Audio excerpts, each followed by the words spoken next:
یہ کہانی 1971 کی ہے۔ جن دنوں ٹھنڈ بہت پڑ رہی تھی، راجر اور کیرولین اپنی 5 بیٹیوں کے ساتھ امریکہ کے ایک چھوٹے سے ٹاؤن میں شفٹ ہوتے ہیں جس کا نام روڈ آئلینڈ ہوتا ہے۔ شہر سے دور اس ٹاؤن میں آبادی تقریباً نہ ہونے کے برابر ہوتی ہے، اور تو اور ان کے گھر کے چاروں طرف کوئی اور گھر نہیں ہوتا۔ شفٹنگ مکمل ہو جاتی ہے، لیکن ان کا کتا گھر میں داخل نہیں ہوتا۔ وہ ایسا ری ایکشن دیتا ہے جیسے اندر اس نے بہت خطرناک مخلوق کو دیکھ لیا ہے جس سے وہ ڈرا ہوا ہے، اور بالآخر انہیں اسے گھر کے باہر ہی چھوڑنا پڑتا ہے۔ گھر کے آگے ایک جھیل ہوتی ہے جس کے کنارے پر ایک بہت بڑا اور پرانا درخت ہوتا ہے۔ اسی درخت سے تمام واقعات جڑے ہوتے ہیں۔ اس گھر میں شفٹ ہوتے ہی انہیں پیرانارمل ایکٹیویٹیز کا احساس ہونے لگتا ہے۔ شروعات میں تو چھوٹے چھوٹے واقعات ہوا کرتے تھے، جیسے چیزیں اپنی آپ ایک جگہ سے دوسری جگہ پر موو ہو جاتی تھیں، دیوار پر ٹنگے فریمز اپنے آپ گر جایا کرتے تھے۔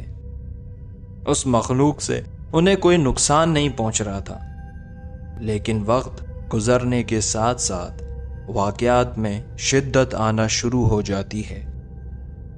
پہلی رات گھڑی 3:07 پر رک جاتی ہے۔ وہ یہ سمجھتے ہیں کہ گھڑی شاید خراب ہو گئی ہے، لیکن یہ ہر رات ہونے لگتا ہے۔ سب سے پہلے ان کا کتا، جو اس گھر میں شفٹ ہونے کے بعد سے ہر رات بھونکا کرتا تھا، ایک صبح مرا ہوا پایا گیا۔ ایک دن کیرولین اور اس کی سب سے چھوٹی بیٹی گھر پر اکیلے ہوتے ہیں۔ بیٹی کے ضد کرنے پر دونوں آنکھ مچولی کھیلنے لگتے ہیں۔ کیرولین اپنی بیٹی کو ڈھونڈتے ڈھونڈتے ایک کمرے میں پہنچ جاتی ہے۔ اس کمرے میں موجود الماری سے تالیاں بجانے کی آواز آتی ہے۔ اسے لگتا ہے کہ اس کی بیٹی الماری میں چھپی ہوئی ہے۔ وہ جب قریب جا کر الماری کو کھولتی ہے تو وہاں کوئی بھی نہیں ہوتا۔ وہ جیسے ہی آنکھوں سے پٹی ہٹاتی ہے تو اسی لمحے اس کی بیٹی کمرے میں داخل ہوتی ہے، جس پر اسے کافی حیرانی ہوتی ہے۔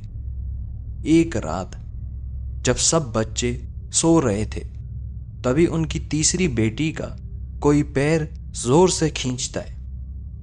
ایسا اس کے ساتھ ایک بار پہلے بھی ہو چکا تھا، جس پر اسے لگتا تھا کہ اس کی کسی بہن نے یہ مذاق کیا ہے، لیکن اس بار کسی نے بہت فورس سے کھینچا، جو کہ اس کی بہن نہیں ہو سکتی تھی۔